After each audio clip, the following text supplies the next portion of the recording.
में, जैसा हमने कहा कि गृह मंत्री अमित शाह भी थोड़ी देर बाद पहुंचने वाले हैं। अब शिखा, कार्यकर्ताओं की वहां भीड़ लगी हुई है और जो खबर हमारे पास आ रही है, जरा अपने दर्शकों को एक बार वो बता देते हैं। खबर ये आ रही है कि मुलायम सिंह यादव का पार्थिव शरीर आज लखनऊ जाएगा, लखनऊ ले जाया जाएगा उनके पार्थिव शरीर को, ये खबर इस वक्त आ रही है। और जाहिर है, समझा जा सकता है, क्योंकि लखनऊ केंद्र रहा मुलायम सिंह यादव की राजनीति का। 3 बार मुख्यमंत्री रहे, 8 बार विधायक रहे, 7 बार सांसद रहे, लेकिन केंद्र उनकी राजनीति का लखनऊ रहा, क्योंकि 3 बार जब मुख्यमंत्री रहे तो यहीं से राजनीति संचालित की और न सिर्फ उत्तर प्रदेश बल्कि देश की राजनीति के एक बड़े नेता बने हैं। बिल्कुल, और विवेक राय भी हमारे सहयोगी हमारे साथ यहाँ पर जुड़े हुए हैं। विवेक, तो लखनऊ में पार्टी दफ्तर में जाहिर सी बात है कि अंतिम दर्शनों के लिए वहां पर रखा जाएगा उनके पार्थिव शरीर को, और फिर उसके बाद सैफई तक वो शुरू होगा अंतिम सफर। बिल्कुल, लखनऊ लाने की भी बात बताई जा रही है, पर अभी समाजवादी पार्टी के ट्विटर हैंडल से जो बात ट्वीट हुई है उसमें ये कहा गया है कि मेदांता में फिलहाल मेदांता में फिलहाल उनका जो पार्थिव शरीर है वो है। और इसके बाद उन्होंने ये कहा है कि कल दिनांक 11/10/2022 को दोपहर 3 बजे सैफई में अंतिम संस्कार होगा। तो अंतिम संस्कार की जो पुष्टि है वो सैफई में होने की समाजवादी पार्टी के ट्विटर हैंडल से ये बात की गई है। लखनऊ लाने की भी जो बात है ये भी कही जा रही है कि लखनऊ ला करके समाजवादी पार्टी दफ्तर और इसके साथ ही साथ विधानसभा, यहाँ दोनों जगह लखनऊ ला करके रखने की बात, जहाँ पर तमाम जो लोग हैं वो उनको अपनी श्रद्धांजलि अर्पित कर सकें, ये बात कही जा रही है। विवेक, एक संभावना ये बन रही है कि नेताजी का पार्थिव शरीर पहले लखनऊ जाए अंतिम दर्शन के लिए, क्योंकि लंबा वक्त उन्होंने लखनऊ में भी बिताया है, और अंतिम संस्कार उनका सैफई में होगा। विवेक, बड़ी खबर, बड़ी जानकारी दे रहे हैं 3 बजे कल।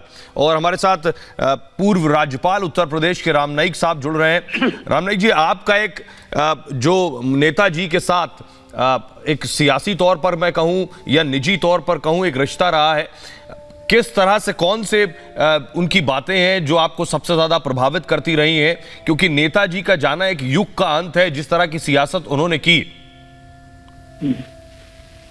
ऐसा है कि मुलायम सिंह यादव जी उत्तर प्रदेश के कद्दावर जननेता थे, वो नहीं रह गए हैं।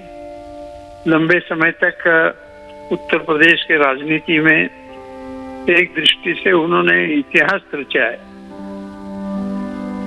और ये करते समय, राजनीतिक अपना प्रभाव बढ़ाते समय, उन्होंने विपक्ष के साथ भी व्यक्तिगत संबंध बहुत अच्छे ढंग से रखे थे। जहाँ तक मेरा संबंध है, मैं और वो लोकसभा में 1996 से 2004 तक साथ में रहे, और जब 3 बार, और जब मेरी नियुक्ति घोषित हुई राज्यपाल पद की, तो सबसे पहले उनका फोन मुझे आया अभिनंदन करने वाला। ऐसे हमारे स्नेह के संबंध थे।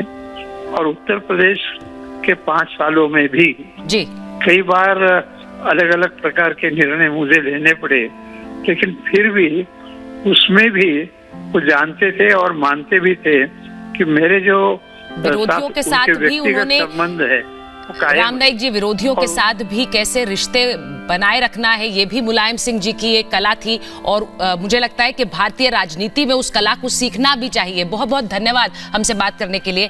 जनसत्ता दल के अध्यक्ष हमारे साथ राजा भैया जुड़ रहे हैं। राजा भैया जी, आपने तो कल ही मुलाकात की थी अस्पताल जाकर, आप अखिलेश यादव जी से भी मिले थे, क्या कुछ जानकारी कल मिली थी? तो थोड़ी देर में एक बार फिर से जुड़ने की कोशिश करेंगे। तस्वीरें लगातार मेदांता से भी आ रही हैं, लेकिन समाजवाद के एक पुरोधा मुलायम सिंह यादव, जो अब हमारे बीच नहीं हैं, बहुत लंबे समय से बीमार रहे। 2 तारीख को मेदांता में उन्हें एडमिट किया गया। वहां खुद मेदांता के संस्थापक डॉक्टर नरेश त्रेहान उनका निजी रूप से ख्याल रख रहे थे। उनका मेडिकल बुलेटिन भी जारी हो रहा था। सुचेता, एक बड़ी खबर इस बीच दर्शकों को बता दें, हमारे सहयोगी विवेक के सोर्सेज से खबर आ रही है कि लखनऊ नेताजी का पार्थिव शरीर नहीं लाया जाएगा। एक ये खबर है, यानी यहां से मेदांता से सीधे सैफई अंतिम दर्शन के लिए नेताजी का पार्थिव शरीर उनके सैफई आवास पर रखा जाएगा कल सैफई पंडाल में। और हमारे साथ शिखा मेदांता से जुड़ी हुई है। शिखा, अगर आप बता सकें दर्शकों को कि क्या कुछ वहां डॉक्यूमेंटेशन का काम चल रहा है? क्या वहां से पार्थिव शरीर सीधे सैफई के लिए रवाना होगा? बेशक इस पर चर्चा हो रही होगी कि आखिर किस तरह से सैफई ले जाया जाए। शिखा,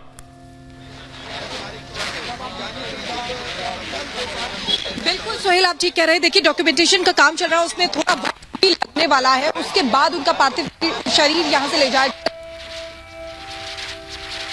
बताया है।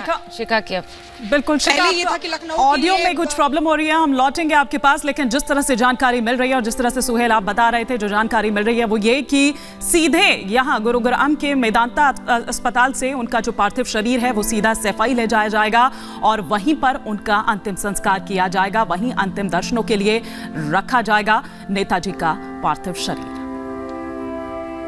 अपने मझवार के अनुसूचित जाति की सूची में मतलब होने के परिभाषित करने का जो उनके पास मेमोरेंडम लेके उनके कार्यालय मिला, तो उन्होंने कहा देखो मैं तो कर दिया था और दूसरी पार्टी ने, तुम्हारी विरोधी पार्टी, उन्होंने स्टे ले लिया और मैंने किया और लड़ भी रहा हूँ।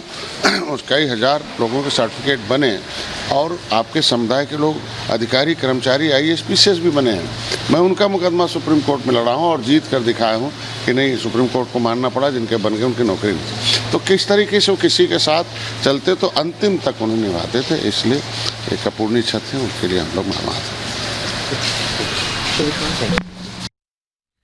और आपको बताऊं कि योगी आदित्यनाथ ने भी उत्तर प्रदेश के मुख्यमंत्री